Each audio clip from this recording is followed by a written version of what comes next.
Hey friends, Andrew Carruthers from The Journeyist, and welcome to episode 4 of The Journey of Sunday. This week, we're going to explore the question of what blocks us from that connection to spirituality. I personally believe that the spirit is always present. Whether you're a Christian, a Hindu, a universalist, whatever you call yourself, or whatever your belief system is, I believe that source of spirit is always present to us. From there, I believe it's up to us to clear the blocks between us and the spirit, or create new connections to it. So this week, that's what we're going to focus on. We're going to focus on what are the blocks. Then next week, we'll actually get into the subject of what actually creates deeper connections with that. On that note, here are some of the things that I know I've run into as blocks to my connection to spirituality, and especially through coaching other people, I've also seen these blocks within some of my coaching clients. The first thing I think that all of us can relate to is one of the huge blocks to spiritual connection is just our modern lifestyle.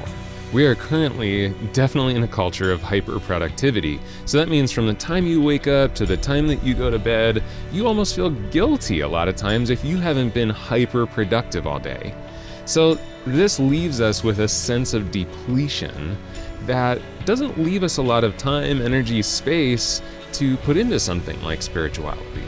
And unfortunately, the kind of mainstream world right now just isn't putting our spiritual connection at a super high priority on people's priority list.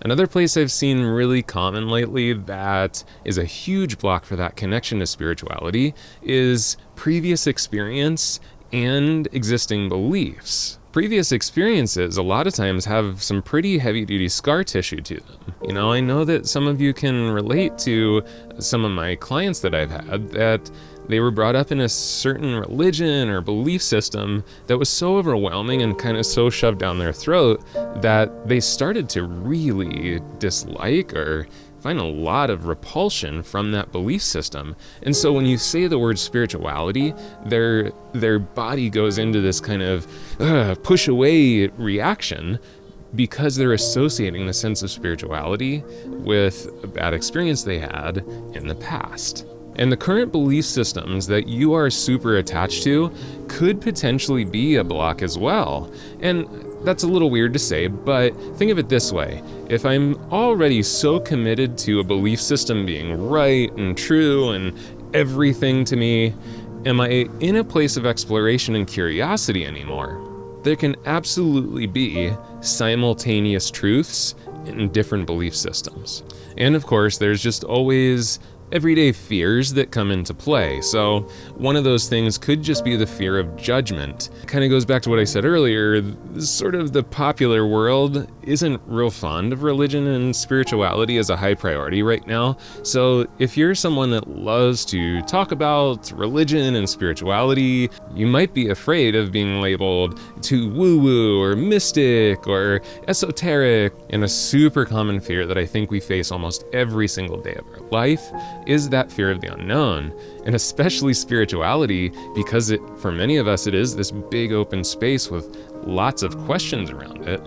It is the big unknown. So yeah, it can be quite frightening to enter into that exploration of that subject. And the last one that I'll offer up, because honestly, this video could really easily turn into a 20-minute video, is that we are impatient. Especially right now with how fast information can travel, we have lost our patience to just explore and to be curious. We have this need for knowing that really wants the answer right now because, we can pick up our phone, hey Google, what's this?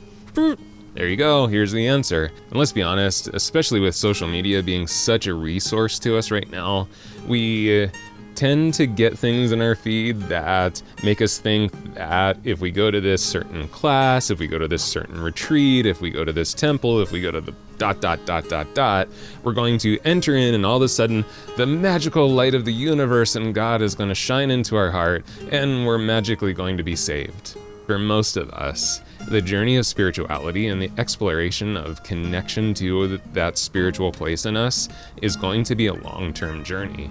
Now, I'm going to zip it. I'm going to shut my mouth because, again, I could go on for a long time about this particular subject, but I'd rather hear your input and your feedback. I'd like to really invite you to interact in the comments. You know, the idea of this project is to co-create and have a community, so don't be afraid to, ask some questions of the other people that are commenting.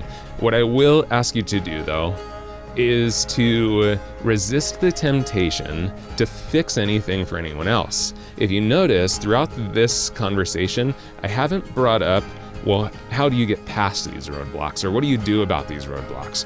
All we're looking for right now is awareness. Next week, we'll get into a little bit more of what's the solution to these things, because we're going to now talk about what are those things that draw us closer and invite us deeper into that connection of spirituality. I'd love to grow this conversation as large as possible with as many different, diverse opinions within it. So if you have some friends that you think would love to participate, please invite them in the comments, shoot them a message, share this video with them, however you feel best doing that. I can't wait to see your comments on this subject. I'll see you next week on another Journey of Sunday.